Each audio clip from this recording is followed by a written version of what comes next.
गोव्यातून महाराष्ट्राच्या मार्गे मध्य प्रदेशात नेण्यात येत असलेल्या बनावट दारूच्या मोठ्या साठ्यावर स्थानिक गुन्हे अन्वेषण शाखेने जयसिंगपूर येथे मोठी कारवाई केली। या कारवाईत तब्बल 1,75,00,000 रुपये किमतीची बनावट दारू आणि 20 लाख रुपये किमतीचा ट्रक असा एकूण 1,95,00,000 रुपयांचा मुद्देमाल पोलिसांनी जप्त केलाय। स्थानिक गुन्हे अन्वेषण शाखेचे एपीआय राहुल अतिग्रे यांना मिळालेल्या गोपनीय माहितीच्या आधारे पोलिसांनी सापळा रचला। त्यानुसार पथकाने जयसिंगपूर परिसरात संशयित ट्रक अडवून तपासणी केली असता त्यामध्ये मोठ्या प्रमाणात बनावट दारू आढळून आली।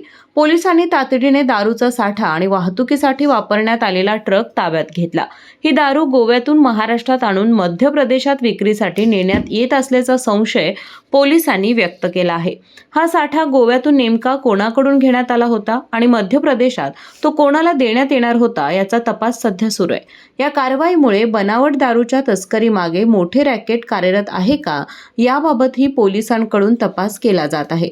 या तस्करीत आणखी कोणाचा सहभाग आहे आणि या संपूर्ण साखळीमागे मुख्य सूत्रधार कोण आहे याचा शोध घेण्यासाठी पोलिसांनी तपासाची चक्रे वेगाने फिरवली आहेत।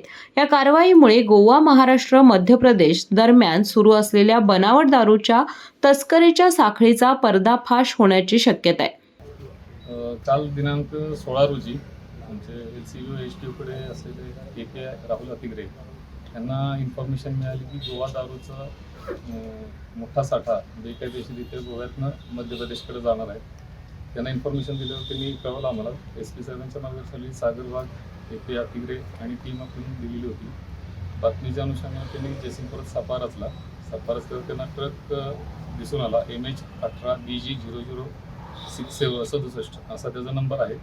सदर ट्रक थांबवला, त्यात चेक केला असता मोठ्या प्रमाणात गोवा दारू मिळून आली। एकूण 1860 बॉक्स त्यात मिळून आले। सदरच्या दारूची किंमत ही 1,75,00,000 आहे। तसेच 20 लाखाचा ट्रक असा 1,95,00,000 मुद्देमाल आपण जप्त केलेला आहे। ही दारू कुठल्या कंपनीतून आणली ती आणि कोण पुढं मध्य प्रदेशमध्ये कोणाकडे जाणार होती याचा तपास चालू आहे।